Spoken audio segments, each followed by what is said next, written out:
Good morning. I am doing another What I Eat Wednesday, what I eat in a day. So this morning I am munching on a breakfast bar that I made. I got the recipe from this woman called, her brand is called Deliciously Ella, and she had chronic fatigue syndrome and basically went to a plant-based diet, and now is really popular in the UK.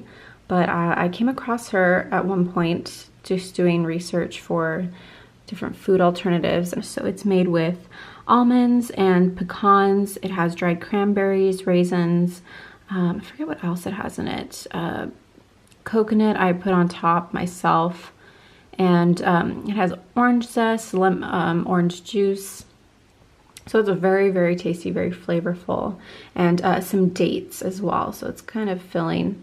And then I'm just gonna eat a banana and smear some almond butter on there. I also have my canteen of water that I wanna get through this morning, and then my rooibos tea. If you guys saw my last What I Eat Wednesday, you'd know that I I love my rooibos tea in the morning. So yeah, that is my breakfast. I am attempting to go more plant-based. So in today's video, only one of my meals today actually has animal products in it, but everything else is vegan. The other thing I wanted to mention is that everything that I made in this breakfast bar, I was able to get in bulk, and I've had no issues with like cross-contamination or allergens. So it's completely zero waste breakfast bar that could replace maybe a Lara bar or any of those kind of granola type bars that you would usually get. All right, so for lunch I'm having avocado and sweet potatoes with nutritional yeast sprinkled on top. I got this idea from a YouTube channel that I follow. And then I'm having a side salad. It's just spinach, red onion, cranberries that I chopped up, pumpkin seeds, and cherry tomatoes. And then I just made my own dressing with balsamic vinegar, olive oil, and a little salt and pepper. And that is my lunch. I might get maybe one or two more sweet potatoes, but that's it. And then I'm actually dealing with some low milk supply right now, so I'm drinking this organic Milkmaid tea that's supposed to help increase your supply. This happens once in a while, and I haven't been frequently pumping at work, so yeah, I think that's probably the main reason why it's happening. But yeah, so this is what my lunch will look like. I'm also going to drink a ton of water, make sure I'm hydrated. I also wanted to show you what Adelina's having for lunch. She has some sweet potato and cheese, avocado, and a side of banana. So kind of similar to what I'm having, except she is having dairy. And yeah, she is loving the sweet potato and cheese right now. She's just going for it, huh, baby? Yeah, you like that? All right, guys, so for dinner tonight, my husband made this allergen-friendly creamy Tuscan, what was it? Creamy Tuscan? Creamy Tuscan chicken. Chicken.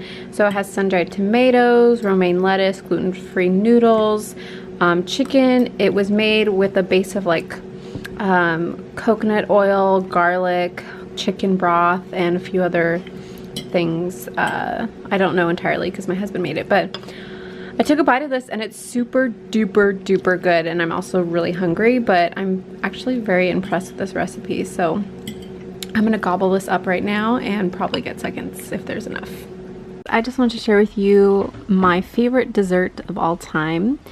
This is an ice cream that is made locally, and it is a dairy-free ice cream. It kind of has a soft serve texture. Let me see if I can get to it. It's kind of frozen right now. It is called the salted caramel, and it's a non-dairy frozen dessert.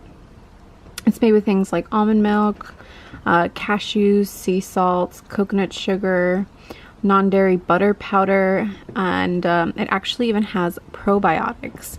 So this particular flavor is my absolute favorite. Although for Christmas they had a mint ice cream that was divine, and it's only seasonal though, and I wish I had eaten it more. But anyways, I just added some strawberries. I actually left those in from the last time I ate it, so it was frozen into it. But yeah, some strawberries, blueberries, slivered almonds and coconut pieces, as well as some chia seeds. Alright guys, I hope you enjoyed my what I eat in a day. I hope this inspires you to some really delicious plant-based meals as well as allergen-friendly meals. And yeah, give this video a thumbs up if you're liking this What I Eat series, and I will continue making this for you. I actually really enjoy it. I like having like a visual food diary, and it just really inspires me to continue being creative with what I eat and continue being healthy with what I eat. So anyways, with all that said, I will catch you next week. Bye.